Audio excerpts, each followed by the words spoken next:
Sponsored by मजबूती की बेजोड़ पहचान एसआर 600 TMT बार, सुरक्षा ज्यादा, मजबूती का वादा। काजिम अली हार्डवेयर, करबला मैदान के सामने, Barwadi, Giridih. Crest Care multi specialist hospital, Dwarpahari road, Jamua थाना के निकट, Giridih. Nav ultrasound and diagnostic centre, Bodo petrol pump के सामने, गिरिडीह। गांडी थाना पुलिस ने गुप्त सूचना पर डीलर के बाइक की डिक्की से रिवॉल्वर किया बरामद, जांच पड़ताल में जुटी पुलिस। शराबबंदी के बावजूद बिहार शराब भेजने के लिए अलग अलग हथकंडे अपना रहे हैं धंधेबाज। सड़क दुर्घटना में खुली पोल, तीसरी में स्टोन चिप्स के अंदर छिपा कर ले जाया जा रहा ट्रक पलटा। आदिवासी सेंगल अभियान के कार्यकर्ताओं ने पारसनाथ को आदिवासियों के तीर्थ स्थल घोषित करने की मांग। पारसनाथ रेलवे स्टेशन के पास पटरी पर प्रदर्शन कर की नारेबाजी। और गिरिडीह व्यवहार न्यायालय में राष्ट्रीय लोक अदालत का किया गया आयोजन, 65,466 मामलों का किया गया निष्पादन।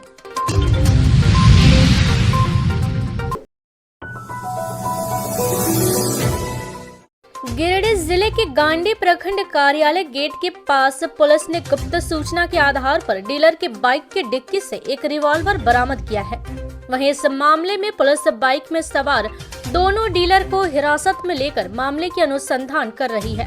बताया जाता है कि डीलर की बाइक की डिक्की में रिवॉल्वर स्वयं डीलर ने रखा है या किसी ने फंसाने की नीयत से ऐसा किया है। इन बिंदुओं पर जांच की जा रही है। जांच के बाद ही मामले से पर्दा उठ पाएगा। वहीं पुलिस द्वारा हिरासत में लिए गए दोनों डीलरों को FCI गोदाम, ब्लॉक परिसर आदि जगहों की CCTV फुटेज में भी खंगालने का काम कर रही है। इसके साथ ही दोनों कहां गए, किससे मिले, इसको लेकर भी जांच किया जा रहा है। जांच के बाद ही पूरे मामले से पर्दा उठ पाएगा।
तीसरी थाना क्षेत्र अंतर्गत कन्हाई मोड़ के पास अवैध रूप से शराब तस्करी का मामले का खुलासा हुआ है।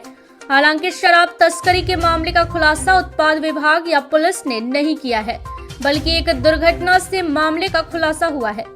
दरअसल हुआ यूं कि शनिवार की अहले सुबह अवैध शराब लोड एक 10 पहिया ट्रक अनियंत्रित होकर पेड़ से जा टकराई। वहीं टक्कर के बाद ट्रक पलट गया। इस दौरान ट्रक से तो पहले गिट्टी गिरी, लेकिन ठीक इसके बाद नीचे छुपा कर रखी गई शराब की बोतलें पूरी सड़क पर पसर गई, जिससे मामले का खुलासा हो पाया। बता दें कि ट्रक में स्टोन चिप्स के नीचे इंपीरियल ब्लू और ब्लैक हॉट नामक शराब की बोतलों को छुपा कर रखा गया था। वहीं शराब की बोतल देख कई स्थानीय ग्रामीण और मार्ग से गुजरने वाले लोग शराब की बोतल लेकर मौके से रफू चक्कर हो गए। इधर घटना की जानकारी पाकर तीसरे थाना प्रभारी पीकू प्रसाद, गांवा थाना प्रभारी पिंटू कुमार और SI अभिमन्यु परिहारी दलबल के साथ मौके पर पहुंचे और ट्रक को कब्जे में लेकर जांच पड़ताल शुरू कर दिया। पुलिस उक्त ट्रक और शराब की बोतलों को कब्जे में लेकर जांच में जुटी हुई है। प्रारंभिक रूप से मिली सूचना के अनुसार ट्रक को डोरंडा की ओर से गांवा होते हुए बिहार के लिए भेजा गया था, तभी ट्रक पलट गया। घटना के बाद से ड्राइवर और खलासी फरार है। वहीं पुलिस मामले में आगे की कार्रवाई कर रही है।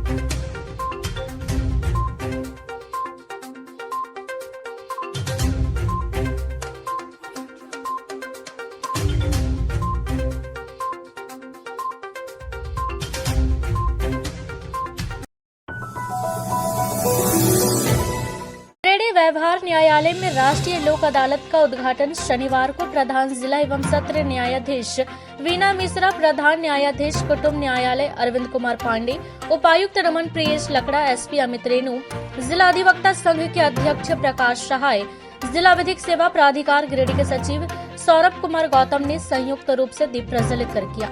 लोक अदालत में कुल 13 पीठों का गठन किया गया, जिसमें सभी पीठों के पीठासीन पदाधिकारियों के द्वारा प्री लिटिगेशन के 60,360 मामले एवं 5,106 लंबित मामले सहित कुल 65,466 मामलों का निष्पादन किया गया, जिसमें 6,87,30,000 रुपए की राशि संबंधित पक्षकारों को तथा राजस्व के रूप में विभिन्न विभागों को प्राप्त हुआ है।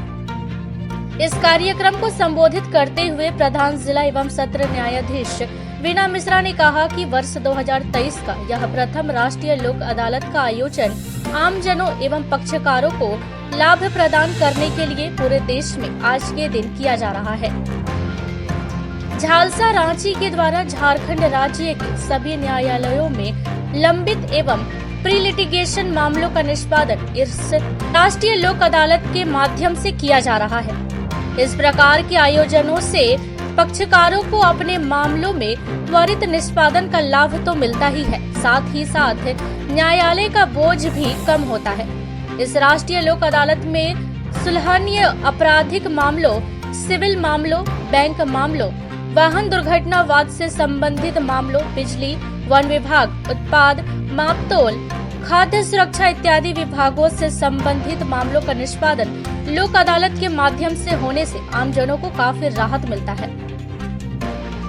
वहीं उपायुक्त नमन प्रियेश लकड़ा ने कार्यक्रम को संबोधित करते हुए आमजनों एवं पक्षकारों को इस राष्ट्रीय लोक अदालत में उपस्थित होकर अपने मामलों का निष्पादन करवाने के लिए बधाई प्रदान करते हुए कहा कि माननीय न्यायालय के द्वारा समय समय पर लगाए जा रहे इस प्रकार के आयोजनों में शरीक होकर अपने मामलों को निष्पादित कराए। जिला प्रशासन भी न्यायपालिका के साथ तालमेल स्थापित कर हर संभव मदद करने के लिए तत्पर है। कार्यक्रम को आरक्षी अधीक्षक महोदय श्री अमित रेणु ने भी संबोधित किया। कार्यक्रम में गिरिडीह न्याय मंडल के सभी न्यायिक पदाधिकारीगण, सभी अधिवक्तागण, गिरिडीह सदर के अनुमंडल पदाधिकारी विशालदीप खलको, उप समाहर्ता नजारत डॉक्टर सुदेश कुमार, आरक्षी उपाधीक्षक संजय राणा सहित विभिन्न विभागों के पदाधिकारी एवं कर्मचारीगण उपस्थित थे।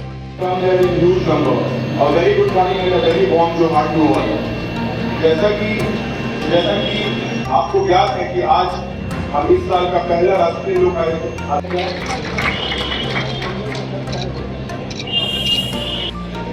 क्लेम केस 48/50 में लाभार्थी प्रकाश Barnwal. Thank you, Hemant. Respected Principal District and Sessions Judge cum Chairman Madam, respected Principal.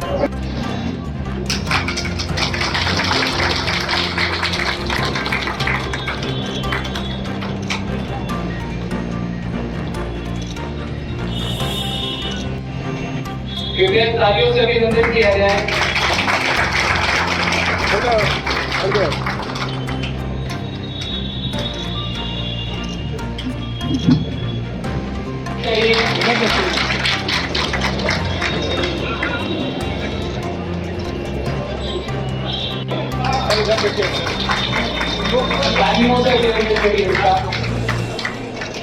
हर 3 महीने पर हम राष्ट्रीय लोक अदालत का आयोजन करते हैं। प्रत्येक माह हमारे यहाँ लोक अदालत का आयोजन होता है। लोक अदालत का अर्थ एक लेमैन की भाषा में जनता की अदालत है, पब्लिक की अदालत है, जहाँ पर एडवोकेट्स का और एडवोकेसी का कोई ज़्यादा लेन देन नहीं रहता है। आप लोग आपस में मामलों को सेटल करके और आपस का संबंध सुधार लेते हैं। कभी कभी क्या होता है, आवेश में आकर एक मामले की गाली गलौज से मामला शुरू होता है और वो बढ़ते बढ़ते 302 का मामला मर्डर तक पहुंच जाता है।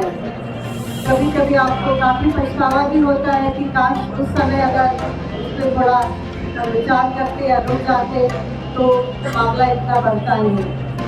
जहाँ गंभीर मामले हैं वहाँ पर लोक अदालत आपकी मदद नहीं कर पाएगा, लेकिन जहाँ सुलभनीय मामले हैं, गाली गलौज मारपीट के, वहाँ आप जरूर आगे आए और अपने संबंधों को सुधारें। इस समय हमारे यहाँ उपस्थित हमारे जिला में संदेश देती है हमारे जनमानस में कि हम तीनों विभाग के जो प्रधान हैं एक साथ लेकर के आप सभी की सेवा के लिए सदा तत्पर हैं। तो गर्व के साथ ये कह सकते हैं कि हम लोग कुछ विशेष प्रयास कर रहे हैं इस जिले में, चाहे वो जस्टिस ऑन व्हील्स हो, चाहे वो प्रचार प्रसार का माध्यम हो। प्रतिदिन हम लोग प्रिंट मीडिया, इलेक्ट्रॉनिक मीडिया और सोशल मीडिया के भी माध्यम से देखते हैं कि किस तरह से बीडीडी के पूरे वास्ट एक्सपेंस में अलग अलग गतिविधियाँ चलाई जा रही हैं। डालसा के द्वारा न सिर्फ नेशनल लोक अदालत बल्कि मेगा लीगल एम्पावरमेंट कैंप या एक बहुत ही इम्पोर्टेंट इनिशिएटिव NADCS और जो रेगुलर इंटरवल्स में नेशनल लोक अदालत की जो कार्यवाही होती है वो काफ़ी उत्साहजनक है। बीडीडी जैसे बड़े पॉपुलेटेड जिले में अत्यधिक संख्या का और सफिशिएंट नंबर ऑफ केसेस का निष्पादन होना काफ़ी ज़रूरी है और हम लोग काफ़ी आशा रखते हैं कि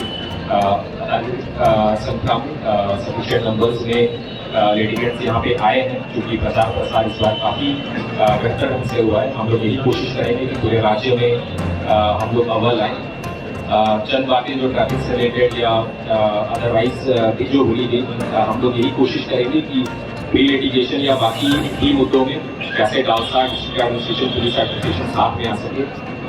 इसके हिसाब से तो जैसे चर्चा हो रही थी, क्योंकि रोड सेफ्टी वीक हम लोग का भी गुजरा और ट्रैफिक रिलेटेड अवेयरनेस कैंपेन हम लोग आने वाले सप्ताह में चलाने जा रहे हैं। उसमें डालसा के सहयोग से, डिस्ट्रिक्ट एंड पुलिस एडमिनिस्ट्रेशन के सहयोग से हम लोग और क्या बेहतर कर सकते हैं अवेयरनेस में, प्री लिटिगेशन में हम लोग क्या बेहतर कर सकते हैं, क्योंकि district administration and police administration जिला स्तर पे और विभिन्न प्रखंड और थाना स्तर पे हम लोगों ने थाना दिवस का रेगुलर आयोजन कराया है। PLPs या डिस्ट्रिक्ट जुडिशरी के माध्यम से हम लोग जो जन समस्याएं हैं जो हमारे जनता दरबार में आती है उसको आपकी मदद से हम लोग कैसे बेहतर निष्पादन कर सकते हैं। आदिवासी सेंगल अभियान के बैनर तले शनिवार को गिरिडीह में भी आदिवासी समाज के लोगों ने प्रदर्शन किया। अभियान के तहत आदिवासी समाज के लोग पारसनाथ रेलवे स्टेशन के पास रेल पटरी पर पहुंचे और प्रदर्शन किया। प्रदर्शन के दौरान लोगों ने जमकर नारेबाजी की। मौके पर अगुवाइयों ने कहा कि पारसनाथ आदिवासी समाज के लिए मरांग गुरु है, लेकिन सरकार ने इसे जैनियों को सौंप दिया है। सरकार के इस निर्णय के खिलाफ अभियान के नेता सालखन मुर्मू ने आंदोलन शुरू किया है। आंदोलन के तहत शनिवार को झारखंड, बिहार, बंगाल, उड़ीसा और असम में रेल रोको आंदोलन किया गया।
मौके पर आंदोलन का नेतृत्व कर रहे आदिवासी नेता आनंद टुड्डू ने कहा कि मरांग बुरु में सदियों से आदिवासी समाज यहां पूजा अर्चना करते आ रहे हैं। आदिवासियों के रग रग में पारसनाथ बसा हुआ है। इसके साथ ही आदिवासी समाज सरना कोड की मांग व अन्य मांगों को लेकर भी यहां आंदोलन किया जा रहा है और सरकार इस ओर ध्यान नहीं देगी तो आगे भी यह आंदोलन जारी रहेगा। आदिवासी सिंगल अभियान की तरफ से हमारे राष्ट्रीय अध्यक्ष दिसम गंके सालखन मुर्मू के नेतृत्व में बिहार, बंगाल, असम, उड़ीसा, झारखंड में 5 प्रदेश में हम लोग रेल रोड चक्का जाम का जो आज किए, ये हम लोग का यही मांग है कि हम लोग का जो प्रश्नार्थ है ये हम लोग का मरंग गुरु है, ये हम लोग का ईश्वर है। ईश्वर के रूप में पूरे विश्व का आदिवासी हम लोग मरंग गुरु के नाम से पूजा करते हैं। और 5 जनवरी को हेमंत सोरेन ने जैनों के हाथ में सौंपने का काम किया है, इसीलिए हम लोग अनिश्चित रेल रोड चक्का जाम का आज कार्यक्रम किए। दूसरा मांग ये है कि आदिवासी हम हिंदू, मुस्लिम, सिख, ईसाई, बौद्ध, जैन नहीं है, हम लोग प्राकृतिक पूजक हैं। हम लोग मरंग गुरु पेड़, पर्वत और पत्थर के भगवान मानते हैं। हम लोग को सरना कलम कोड बहुत दिन से मांग है, ये हम लोग को सरना कलम कोड अभी तक सरकार नहीं दिया है, इसीलिए हम लोग रेल रोड चक्का जाम कर रहे हैं। और मेरा नाम अनंत टुडू हुआ, हम बोकारो जोनल संयोजक हैं। जोहार। आंदोलन आदिवासी सेंगेल अभियान परिषद के दिसम गाँव के सालखन मुर्मू के नेतृत्व में भारत के 5 प्रदेशों में रेल रोड चक्का जाम आज बाबा तिलका मांझी जयंती के शुभ अवसर पर घोषणा की गई है और ये आंदोलन हम लोग कर रहे हैं। हमारी मांगे हैं, ये जो प्रश्नार्थ है हमारा मरंग गुरु है, हमारा ईश्वर है। दुर्भाग्य की बात ये है कि 5 जनवरी 2023 को झारखंड के मुख्यमंत्री हेमंत सोरेन ने जैनियों को हाथों लिखित रूप से दे दिया है, बेच दिया है। इसको बचाना है और हमें प्राकृतिक पूजक हम आदिवासी हैं, हमें सरना कोड अभी तक नहीं मिला है। इस कॉलम कोड को 2023 में हर हाल में लेना है।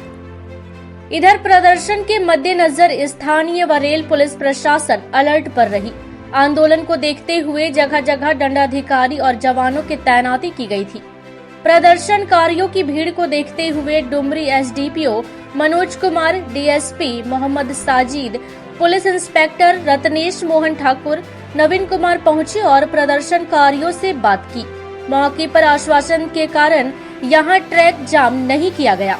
प्रशासन के तरफ से और रेलवे, आरपीएफ और जिला प्रशासन की ओर से सभी जगहों पे पुलिस फोर्स तैनात काफ़ी भारी मात्रा में तैनात की गई है और स्टेशन के चारों तरफ लमसम सारे चेक पोस्ट सारे मिला के 300 के आसपास डिप्लॉयमेंट है। मजिस्ट्रेट भी प्रतिनियुक्त है और इनके द्वारा आदिवासी सेनेगल अभियान के तहत जो है प्रदर्शनकारी आए हैं और उसके बाद ट्रैक में फ़ोटो खिंचवा के जो बंद पड़ा ट्रैक इसमें फ़ोटो से खिंचवाए और फिर यहाँ से इनको समझा बुझाकर फिलहाल सर। कला संगम गिरिडीह के तत्वाधान में सवेरा सिनेमा हॉल में आयोजित 3 दिवसीय 22वीं अखिल भारतीय बहुभाषी नाटक शास्त्रीय नृत्य लोक नृत्य प्रतियोगिता के दूसरे दिन शहर भर में रंग यात्रा निकाली गई। रंग यात्रा में आजमगढ़ की रामलीला, मुदगलपुरी की जीना यहाँ मरना यहाँ, अन्ना हजारे का झूमर नृत्य, कला निकेतन, कला संगम की झांकी निकाली गई। वहीं शाम को मंच पर स्मारिका का विमोचन किया गया। साथ ही नाटक और कला के क्षेत्र में देश भर के 15 कलाकारों को स्वर्गीय दिगंबर प्रसाद स्मृति सम्मान भी प्रदान किया गया।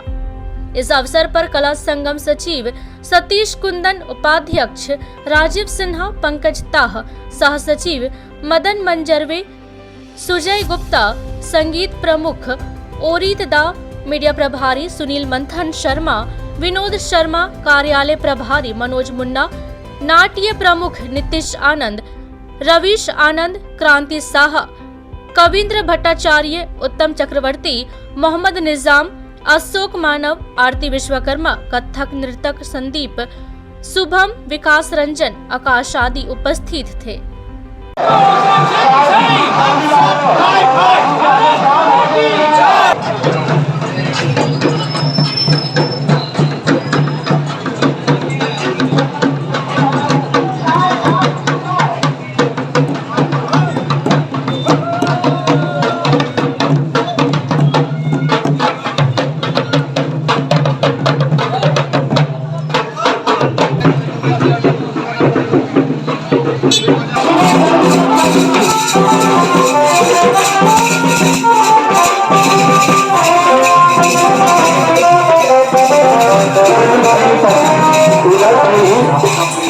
परफॉर्मेंस नहीं करना है क्योंकि व्यस्त रास्ता है, तो रोड जाम हो जाएगा। इसलिए हम लोग सीधे चलकर गांधी चौक के पास खत्म कर देंगे। वहां से आप लोग के लिए गाड़ी की व्यवस्था है, गाड़ी से आप लोग को फिर धर्मशाला पहुंचा दिया जाएगा।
गिरिडीह जिला मुखिया संघ अध्यक्ष पद का चुनाव शनिवार को संपन्न हुआ।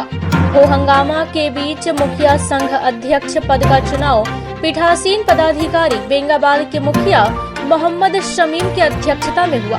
चुनाव में कुल 5 प्रत्याशियों ने अपना नामांकन दर्ज करवाया था, जिसमें अलगुंदा पंचायत के मुखिया भागीरथ मंडल सबसे ज्यादा वोट लाकर गिरिडीह जिला मुखिया संघ के अध्यक्ष चुने गए, जिनको सभी लोगों ने फूल माला पहनाकर स्वागत किया। इस दौरान पीठासीन पदाधिकारी मोहम्मद शमीम ने कहा कि चुनावी प्रक्रिया में भागीरथ मंडल के अलावे रामदेव यादव, सुबोध यादव, अकबर अंसारी, मुकेश यादव ने नामांकन पर्चा दाखिल किया था। इस दौरान मतदान की प्रक्रिया हुई, जिसमें अलगुंदा पंचायत के मुखिया भागीरथ मंडल 3 मतों से विजयी हुए। उन्होंने बताया कि इस पूरे चुनावी प्रक्रिया में जिले भर के मुखिया ने हिस्सा लिया है। वहीं चुनाव जीतने वाले अलगुंदा पंचायत के मुखिया भागीरथ मंडल ने कहा कि जिस उम्मीद से उन्हें जिला मुखिया संघ का अध्यक्ष चुना गया है, उसको वह पूरा करेंगे। साथ ही अपने संगठन को वह पूरे झारखंड में 1 नंबर पर लाएंगे। मौके पर मुखिया महेंद्र वर्मा, मोहम्मद साबिर, मुन्ना प्रसाद, विश्वनाथ साव, रविंद्र कुमार, रोटी कुमारी, कुंती देवी, रेणु देवी, सहारा खातून, ओम प्रकाश समेत जिले भर के मुखिया मौजूद थे।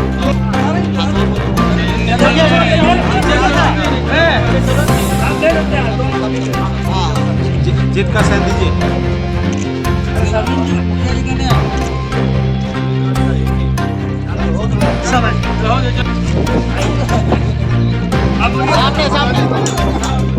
सामने ये पंचायत चुनाव जो हुआ है, यह तभी नहीं हुआ है और विभिन्न तरह के लोग चुनाव जीत करके आए हैं, तो सभी लोग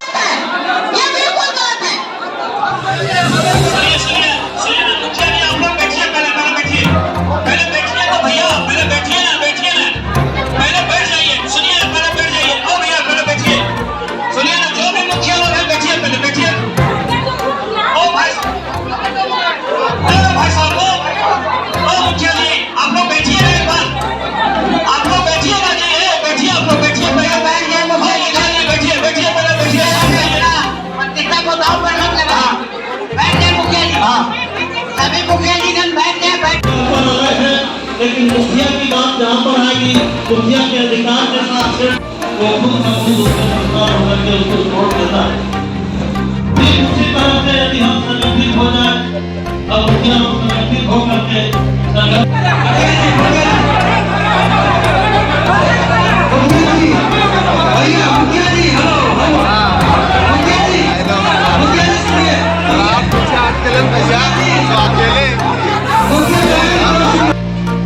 आज मुखिया संघ का यहाँ सम्मेलन भी था और जिला में चुनाव भी कराना था, कमेटी का विस्तार करना था। इसके लेकर के आज बैठक हुई विवाह भवन में और हम लोग पूरे गिरिडीह जिले के 344 मुखिया आज जमा हुए और जमा होकर चुनाव किए, जिसमें अध्यक्ष पद के लिए हमारे भागरथ मंडल जी चुने गए हैं और बाकी जो कमेटी है उसको हम लोग अभी विस्तार कर रहे हैं। 1 घंटा में पूरा कमेटी विस्तार करके वो जो है सो 5 कैंडिडेट थे, 5 में 3 कैंडिडेट को, 1 कैंडिडेट को 2 वोट मिला, 1 कैंडिडेट को 4 वोट मिला, 1 कैंडिडेट जो जीते हैं उनको 7 वोट। सभी प्रखंड अध्यक्ष के द्वारा वोटिंग किया गया है। 13 प्रखंड है, 13 प्रखंड अध्यक्ष के द्वारा वोटिंग हुआ, जिसमें भागरथ जी को अध्यक्ष पद के लिए चुना गया। कुछ मुखिया लोग इसके विरोध भी कर रहे थे। ऐसे कोई बात नहीं है, विरोध करने वाले 2-4 को करते हैं, लेकिन सब मुखिया एक है और एक ही तरह के हम लोग सब पूरे जिले को चलाएंगे और हम लोग का संघ चलेगा और मजबूत आगे जैसा चला था उससे ज़्यादा मजबूत इस बार चलेगा। बताइए, आज हमारा गिरिडीह जिला मुखिया संघ गठन हुआ और मैं धन्यवाद देना चाहता हूँ सबसे पहले 13 प्रखंड के सभी मुखिया 344 मुखिया को, जिन्होंने मेरे पक्ष में एक मत बनाकर निर्विरोध चुनाव जिताने का प्रयास किया और उन्होंने जो सहयोग किया उसके लिए मैं सभी मुखिया को धन्यवाद देता हूँ, बधाई देता हूँ। और साथ साथ मैं ये विश्वास दिलाता हूँ कि गिरिडीह जिला पूरे झारखंड में संगठन के मुखिया संघ के संगठन में इतना मजबूत रहेगा, गिरिडीह झारखंड में 1 नंबर में रहेगा।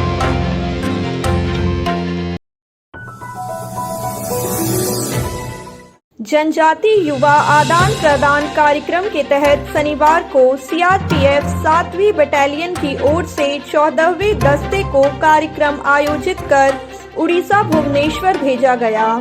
गौरतलब है कि गृह मंत्रालय भारत सरकार के सहयोग से वर्ष 2006 से लेकर अब तक नेहरू युवा केंद्र संगठन तथा 7वीं वाहिनी ने मिलकर अब तक कुल 13 जनजाति युवा आदान प्रदान कार्यक्रम सफलतापूर्वक आयोजित किए हैं। बताया गया कि कार्यक्रम के अंतर्गत 10 युवक एवं 10 युवतियों को भुवनेश्वर भेजा जा रहा है। मौके पर दल को हरी झंडी दिखाकर रवाना किया गया।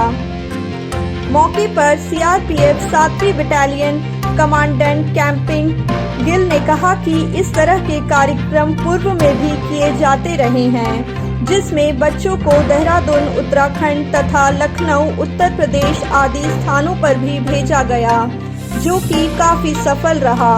उन्होंने कहा कि बच्चे वहां पर जाकर प्रतियोगिता आदि कार्यक्रम में भी हिस्सा लेंगे तथा यहाँ की संस्कृति वहाँ पर प्रस्तुत करेंगे। उन्होंने बच्चों के इस संबंध में आवश्यक दिशा निर्देश दिए तथा उनकी इस यात्रा की शुभकामनाएं भी दी। इस अवसर पर सीआरपीएफ बटालियन के कमांडेंट कैंपिंग गिल, उप कमांडेंट नवीन विश्वकर्मा समेत सीआरपीएफ के अधिकारी एवं नेहरू युवा केंद्र के अधिकारी उपस्थित। बबीता टुडू,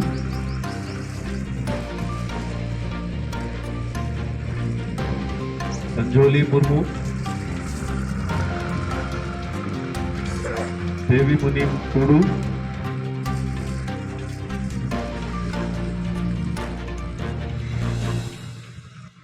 प्रभा टुडू,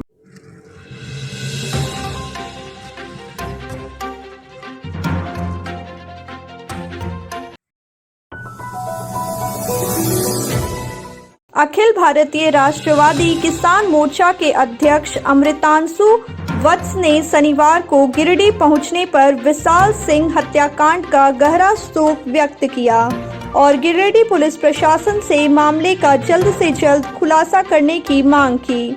उन्होंने कहा कि लगातार एक वर्ग विशेष पर हमला किया जा रहा है और पुलिस मामले का उद्भेदन नहीं कर पा रही है, जिससे समाज में असुरक्षा की भावना पनप रही है। इसलिए पुलिस प्रशासन अगर विशाल सिंह हत्याकांड का जल्द खुलासा नहीं करती है तो एक बड़ा आंदोलन किया जाएगा। मौके पर संजीव सिंह, अंशु सिंह, नितिश सिंह, राहुल सिंह, हिमांशु सिंह, दीपांशु सिंह, अमलेश सिंह आदि लोग मौजूद थे। हमसे कोई बातें ठीक नहीं है, लेके आओगे तो आपसे गलती होगी, हम तो जिंदाबाद जिंदाबाद अमितांशु भैया जिंदाबाद जिंदाबाद जिंदाबाद अमितांशु भैया जिंदाबाद जिंदाबाद जिंदाबाद। रोए से कुछ ना होता है।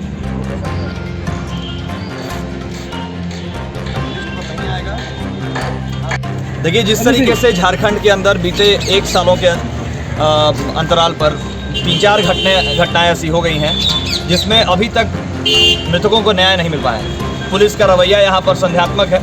अभी हाल में ही विशाल के साथ जिस तरीके से एक घटना घटी है, उसका खंडौली में अधजला शरीर मिला है। तो ये सारी चीज़ें बता रही हैं कि झारखंड में या तो लॉ एंड ऑर्डर फेल हो गया है या फिर विशेष एक तबके को चुन कर उनके साथ गलत किया जा रहा है, या फिर किसी षड्यंत्र के तहत या किसी साजिश के तहत ये घटनाएं की जा रही हैं, क्योंकि इस पर कोई भी अभी तक इसका कोई रिपोर्ट नहीं खुलकर सामने आ रहा है। तो हम जिला प्रशासन को चेतावनी देने के लिए आए हैं कि अगर 2 से 3 दिन के अंदर, क्योंकि जिला प्रशासन ने अभी तक, क्योंकि 24 घंटे का समय मांगा था, 48 घंटे से ऊपर हो गया है, 2 दिन का समय हम एक्स्ट्रा दे रहे हैं। अगर 2 दिन के अंदर किसी तरीके का क्लू नहीं मिलता है या कोई रिपोर्ट फाइनल सबमिट नहीं होता है या किसी की अरेस्टिंग नहीं होती है जिनके ऊपर लोगों को विश्वास है कि इन्होंने घटना किया है, तो फिर झारखंड के अंदर, गिरिडीह के अंदर चक्का जाम होगा और हर हालत में न्याय के लिए और मांग की जाएगी। जितना हद तक हो सके, जितने युवा हैं यहाँ के, जितने भी यहाँ जिम्मेदार नागरिक हैं, उन सभी का मांग है कि या तो पुलिस अपना कमान संभाले, यहाँ पर लोगों को सेफ्टी दे, और नहीं तो उसके बाद फिर एक सत्याग्रह के लिए और एक आंदोलन के लिए तैयार हो। ये जो हत्या का जो आ रहा है मामला, इस पर क्या लगता है, क्या साजिश किसी का इस तरह का कुछ? लड़का सुनने में आ रहा है कि कोटा में पढ़ाई कर रहा था। आखिर एक स्टूडेंट से क्या किसी को द्वेष हो सकता है? आखिर एक स्टूडेंट की जान क्यों जाएगी या उसकी हत्या क्यों की जा रही है? ज़रूर कहीं ना कहीं या तो जातीय द्वेष का यहाँ पर रंग दिखाई दे रहा है, या फिर हमको कोई सुनिश्चित और या सुनियोजित ढंग से किसी एक उसके परिवार या फिर किसी एक तबके को टारगेट करने का कोशिश किया जा रहा है। इसके अलावा तो हमको कुछ इसमें षड्यंत्र दिख नहीं रहा है। क्या नाम हुआ आपको? अमृतांशु वत्स, अखिल भारतीय राष्ट्रवादी किसान संघ। प्रखंड के मछली गांव स्थित उत्क्रमित मध्य विद्यालय के सचिव पर ग्रामीणों ने पोशाक वितरण में मनमानी करने का आरोप लगाया है। सचिव द्वारा किसी बच्चे को सिर्फ स्वेटर तो किसी को कपड़ा तो अन्य को जूता वितरण कर खानापूर्ति की गई है। ग्रामीणों ने बताया कि जब इसकी शिकायत शिक्षा विभाग के वरीय अधिकारियों से की जाती है तो वह भी इसमें टाल मटोल का रवैया अपना रहे हैं। ग्रामीणों ने बताया कि शिक्षकों की लापरवाही के कारण बच्चों को मध्याह्न भोजन तक नहीं दिया जाता है, जबकि विद्यालय में मध्याह्न भोजन आया चावल सड़ रहा है। और आपसे अगर नहीं होता तो पदभार लेना भी नहीं चाहिए, सिलेंडर कर दीजिए ना।